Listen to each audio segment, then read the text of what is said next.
depan dia aku baca buku tuh dia bahagia banget gitu. Emang pencitraan gue harus pinter depan dia nih ya. Nggak boleh nih kebanyakan nonton drama Korea, nonton gosip-gosip tuh dia bisa langsung melotot gini, ya ampun hidup lo nggak faedah banget nih, menurut dia begitu.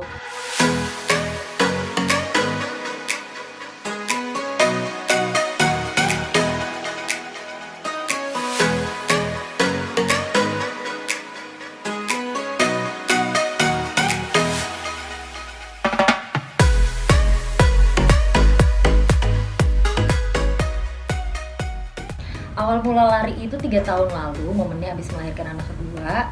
Pas hamil sempat naik 18 kilo, sempat kena baby blues karena ngerasa gendut. Jadi kalau ngaca nangis, kalau malam tiba-tiba melo. Untungnya waktu itu suami tuh udah langsung deh kayak kamu baby blues nih. Caranya adalah harus cari kesibukan yang bikin kamu happy. Anak nanti bisa dibantuin sama mama, atau dia kadang kalau nggak terlalu sibuk bisa nge-backup bantuin anak-anak. Dan satu lagi harus olahraga. Kenapa olahraga? Karena kalau kita habis olahraga itu ada hormon endorfin yang bikin kita jadi happy. Nah awalnya tuh aku denial, nggak bisa nih, gue nggak akan pernah olahraga. Kenapa? Karena gue lemah. Aku tuh weak banget badannya. Zaman SMA aja kalau pelajaran penjaskes dulu tuh lari 2 putaran udah pingsan gitu. Jadi kayak nggak mungkin banget gue olahraga. Coba dulu kalau kata Prabu. Kamu tuh tipe orang yang selalu bilang enggak duluan sebelum nyoba, itu kebiasaan. Jadi akhirnya ditarget dalam 1 minggu itu aku cuman jalan cepet. Nah setelah 1 minggu ternyata dirasain di badan kok enak ya, tidur lebih nyenyak, terus juga aku nggak cranky, ngurangin aku sedih gitu. Oke, next weekend ditambahin lari, kamu coba lari pelan aja. Udah di challenge, tapi kok ternyata bisa juga. Akhirnya berlanjut lah itu sebulan, aku mulai hobi jogging, turun 5 kilo tanpa diet karena masih ASI waktu itu. Terus akhirnya ketika aku lagi mulai rutin lari, ditawarin lah sama salah satu produk minuman isotonik untuk di coaching ikutan Tokyo Marathon 2019. Nah aku tuh kan tipe orang yang suka di challenge, jadi kalau ditantangin, kata orang Betawi ini lo jual gue beli nih, aku tuh prinsipnya kayak gitu. Aku okein. Nah setelah diokein tuh aku baru mikir, gila maraton tuh berapa kilo ya? 42 kilo. Jadi gue harus lari selama 42 kilo dari start sampai finish, bisa nggak ya gitu. Dan ternyata setelah 6 bulan di coaching ya bisa. Aku lari di Tokyo Marathon, 2 bulan kemudian aku lari lagi di Gold Coast Marathon, yang di Gold Coast bareng sama Prabu. Sekarang ini lebih banyak memang dilakukan cuma seminggu 4 kalian karena lagi nggak ada program maraton. Harusnya September ini aku maraton ke Berlin, tapi di cancel karena pandemi. Kalau awal tahun kemarin sempat ikutan half maraton di Bandung.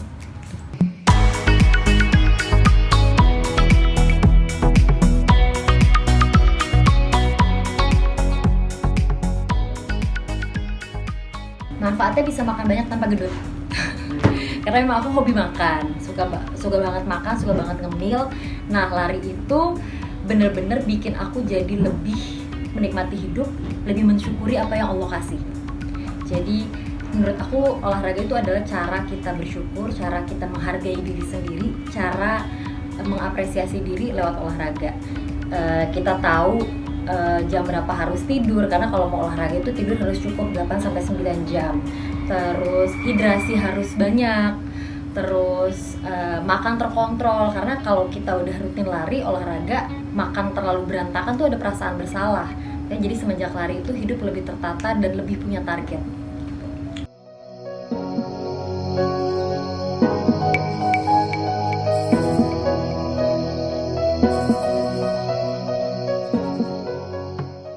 Biasanya sih kerasa kalau abis selesai ikutan lomba maraton, finish 42 kilo tuh ada perasaan bersyukur banget.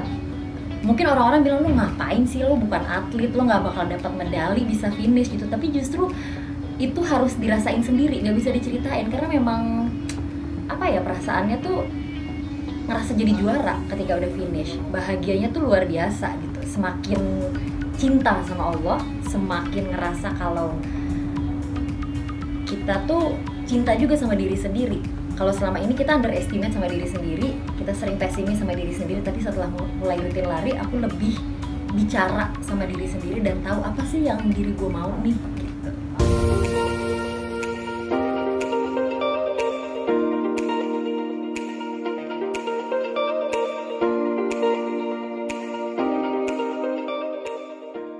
Untuk pemula yang paling penting adalah dimulai. Selain barang-barang yang paling penting niat. Karena biasanya cuma omongan pengen tapi nggak mulai-mulai itu percuma. Yang kedua harus siapin sepatunya pasti. Tapi kalau tujuannya hanya untuk jogging di awal, bukan untuk maraton, sepatu apa aja boleh, yang penting sepatu lari gitu. Nah, tapi kalau udah serius pengen beneran ikutan maraton, baru spesifik cari sepatu yang sesuai sama bentuk kaki. Itu nanti bisa datang ke satu tempat, diukur, di scan bentuk kaki kita kayak apa, cocoknya sepatu yang gimana. Terus baju lari harus yang dry fit supaya nggak gerah. Jangan pernah pakai jaket. Aku sering banget lihat orang-orang lari pakai baju double, tujuannya biar apa? Biar keringetan. Bukan berarti keringetnya banyak kita tambah kurus, enggak kayak gitu hitungannya. Justru kasihan ginjalnya karena dia akan bekerja lebih keras kan kalau kita keringetannya berlebih gitu. Jadi pakai baju senyaman mungkin, setipis mungkin supaya enggak kepanasan lah. Karena kalau kepanasan sampai akhirnya kena heat stroke itu parah, nggak bagus banget apalagi buat kita yang pakai hijab. Terus smartwatch buat ngukur pace, pace itu apa sih? Kecepatan. Buat ngukur heart rate harus diperhatiin, jangan sampai kecapean karena kalau kalau heart rate terlalu tinggi kita nanti capek. Kalau capek kita jadi trauma untuk mulai lari lagi. Terus apalagi pemanasan penting banget, jangan pernah di skip. Terus cari partner lari yang bikin kamu happy. Siapin musik bikin kamu jadi tambah nyaman larinya. Jangan lupa hidrasi, minum itu penting banget. Kalau kalian mau long run di atas 10 kilo, per 3 kilo harus minum, jangan sampai enggak. Terus makan, sebelum lari kalau aku biasanya makan kurma 2 atau makan pisang 1 potong. Itu bikin ada stamina. Jangan makan berat, karena kalau makan berat nanti mual gitu. Terus pendinginan itu penting. Sama ada yang namanya golden window. Jadi kalau habis selesai olahraga itu 1 jam pertama harus makan protein untuk recovery. Jangan sampai skip karena itu justru jadi modal untuk kita supaya bisa lebih bagus lagi recovery-nya dan lebih siap lagi buat mulai olahraga.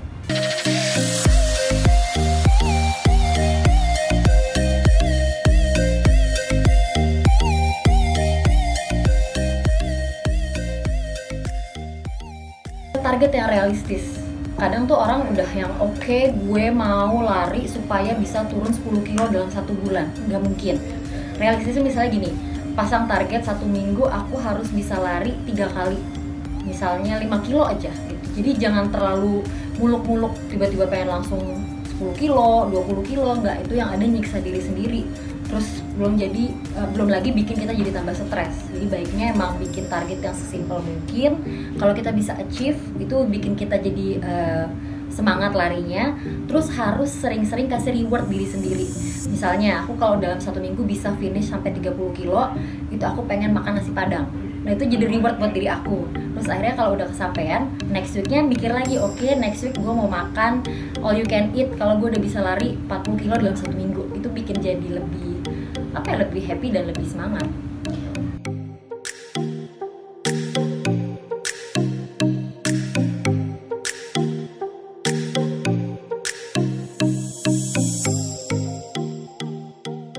Biasanya sih protein shake yang gampang. Karena kalau diniatin makan dada ayam kan agak repot masaknya ya, kecuali kalau memang mampir ke restoran. Tapi kalau di rumah tuh aku biasanya alpukat pakai susu sama telur 1 butir, putihnya aja. Itu cukup.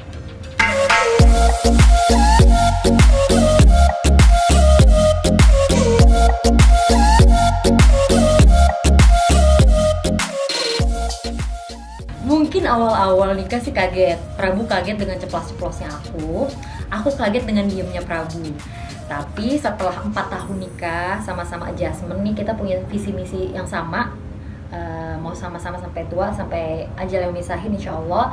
Itu mulai menata tuh pelan-pelan. Aku udah tahu gimana caranya ngimbangin dia, gimana caranya bikin dia happy. Depan dia aku baca buku tuh dia bahagia banget gitu. Emang pencitraan gue harus pinter depan dia nih ya. Gak boleh nih kebanyakan nonton drama Korea, nonton gosip-gosip tuh dia bisa langsung melotot gini. Ya ampun, hidup lo gak faedah banget nih, menurut dia begitu. Aku kuliah lagi S2 tuh dia bahagia banget. Kayak sekarang dia lagi S3, dia sudah menyuruh dan gue langsung, oh tidak mungkin, tidak, sudah cukup saya S2 aja, gak mau nambah SS-an lagi ya, sudah pening kepala. Nah, jadi ya bisa-bisanya adjustment aja sih dua-duanya. Dia juga tahu yang aku suka, misalnya passion aku tuh masih di seni, dia masih nyuruh banget aku syuting. Aku kelamaan di rumah dia gerah, malah yang kamu syuting gih, apa kayak bintang tamu kayak ngapain kayak, kenapa? Karena lo happy-nya di situ.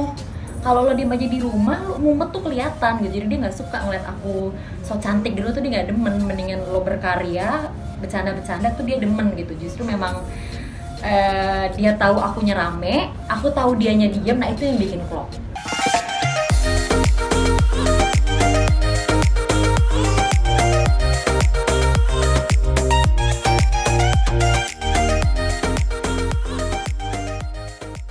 Aku tuh bukan flat ya, apa ya orangnya ya, aku tipe orang yang love language-nya adalah presence. Jadi kehadiran dia datengin aku, dia nyamperin aku tuh lebih penting daripada lo ngasih gue berlian, menurut aku gitu.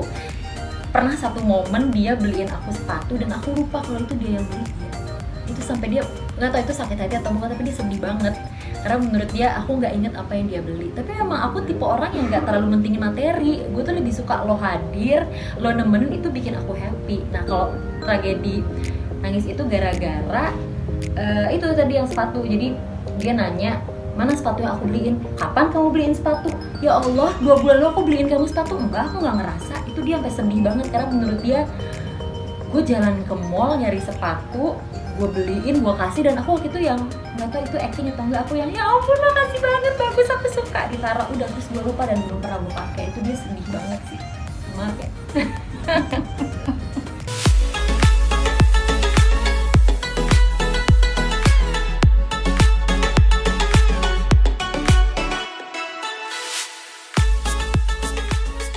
Awal nikah sih ya cemburu ya, apalagi kan maksudnya dunia aku sama dia beda.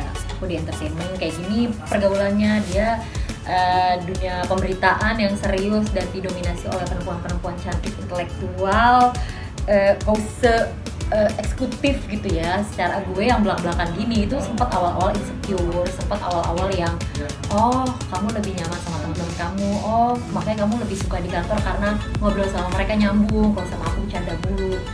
Tapi lama-lama tuh makan hati kan, karena belum tentu dia kayak gitu, akunya suzon sendiri, capek gitu, negatif thinking terus.